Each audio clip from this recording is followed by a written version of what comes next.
Good morning mga boss. Welcome sa atong balay video. Karon, atong tubago ng isa ka pangutana diri sa may tira na ba upol concern sa isa ka comment na kaniyang comment.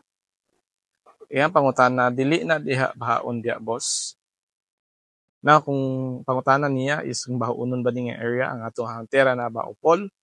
Ang answer na boss sa ako is kani siya nga area is dili ni siya bahaon. Tingnan no, elevated ni siya nga area gikan dito sa main road. So baga tira dito gikan sa city homes mas elevate ni siya mga boss. So kaning area mas makita nimo ni nakadungaw ni siya sa may city homes. So in terms sa baha, so siyempre pag elevated ka, ang water paingon na sa ubos. So dili gini siya bahaunon na area. So kung if you want mga boss no to check gid ninyo kung kanhi ba gid nga area is elevated, pwede mo mo-comment sa mua, pwede mo PM sa mua kung gusto mo mag-site tour.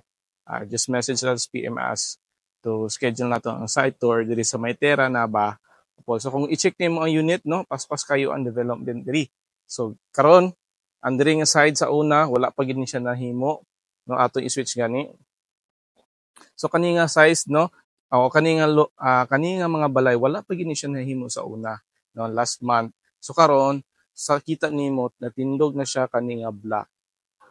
So mga boss paspas kay ang development diri. So ang turnover ani possible within this year. So kung nangita ka og balay nga gusto na mo makapuyo dayon within this year or next year, PM us or inquire us here sa Terra Nava Opol.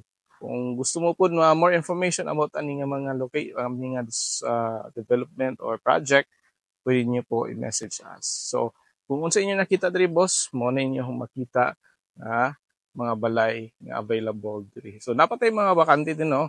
So, paspas kayo ang halin diri sa may Terra Nava Opol. So, what are you waiting for, no? Message us na mga boss.